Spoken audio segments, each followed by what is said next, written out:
അങ്ങനെ നല്ല തൂശനിലയൊക്കെ വാട്ടിയെടുത്തിട്ടുണ്ട് കേട്ടോ. തൂശനില വാട്ടിയെടുത്ത് നമ്മുടെ കുഞ്ഞുമണിയിൽ കുത്തിരിച്ചോറിട്ട് കൊടുക്കുക.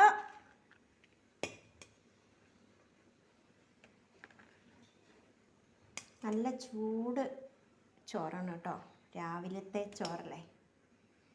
അങ്ങനെ നല്ല കുഞ്ഞുമണിയൻ കുത്തിരിച്ചോറിട്ട് കൊടുത്തു. നല്ല ഉണക്കയില ചമ്മന്തി.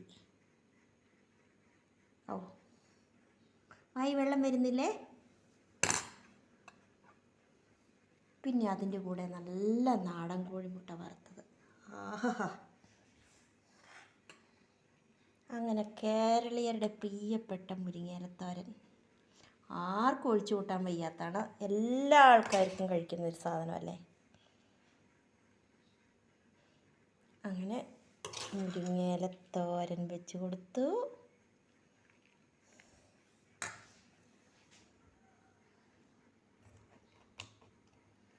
പിന്നെന്താണെന്നറിയോ, നല്ല കിടക്കാച്ചി മാങ്ങാച്ചാറ്.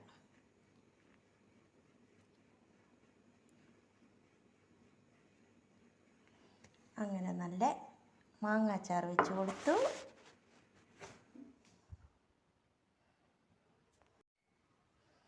ഇനി ഇന്ന് ഒഴിച്ചു കൂട്ടാൻ എന്താണെന്നറിയണ്ടേ?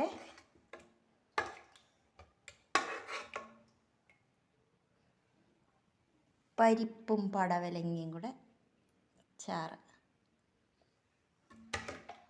ഇവിടെ എല്ലാവർക്കും, കുട്ടികൾക്ക് ഭയങ്കര ഇഷ്ടമാണ്. പക്ഷെ അതിൻ്റെ കൂടെ എന്തെങ്കിലും ഒരു പുളിപ്പുള്ള അച്ചാർ വേണമെന്നേ ഉള്ളൂ. അങ്ങനെ പരിപ്പും പടവലങ്ങയും കൂടെ ചാറ്. അങ്ങനെ നമ്മുടെ കുഞ്ഞ് കിടക്കാച്ചി പൊതിച്ചോറ് ഇവിടെ റെഡിയാവുകയാണേ. നാടൻ കോഴിമുട്ട വറുത്തതുണ്ട്, ഉണക്കയില ചമ്മന്തിയുണ്ട്, പരിപ്പും പടവലങ്ങയും കൂടെ കറിയുണ്ട്, മാങ്ങ അച്ചാറുണ്ട്, മുരിങ്ങയിലത്തോരനുണ്ട്, നാടൻ കോഴിമുട്ട വറുത്തതുണ്ട്. പണ്ടൊക്കെ പ്രണയത്തിന് കണ്ണും മൂക്കില്ല എന്ന് പറയുക. ഇപ്പോൾ പ്രണയത്തിന് പ്രായവ്യത്യാസമോ മറ്റൊരാളുടെ കെട്ടിയോനോ കെട്ടിയോളോ കുട്ടികളോ ഡൈ അടിച്ച അപ്പൂപ്പനോ അമ്മൂമ്മയോ ആരായാലും കുഴപ്പമില്ലല്ലേ. ഇങ്ങനെയുള്ള സൈക്കോകളെ നല്ല പട്ടിച്ചങ്ങല വാങ്ങി പൂട്ടണം. അപ്പം തന്നെ കുടുംബത്തിലിരിക്കുന്ന കുട്ടികൾക്കും മക്കൾക്കും ഭാര്യയ്ക്കും അല്ലെ ഭർത്താക്കന്മാർക്കൊക്കെ സമാധാനത്തോടെ ജീവിക്കാൻ പറ്റുള്ളൂ. കേരളത്തിൻ്റെ പോക്ക് ഇക്കണക്കിനാണെങ്കിൽ അങ്ങനെ തന്നെ ചെയ്യേണ്ടി വരുമല്ലേ.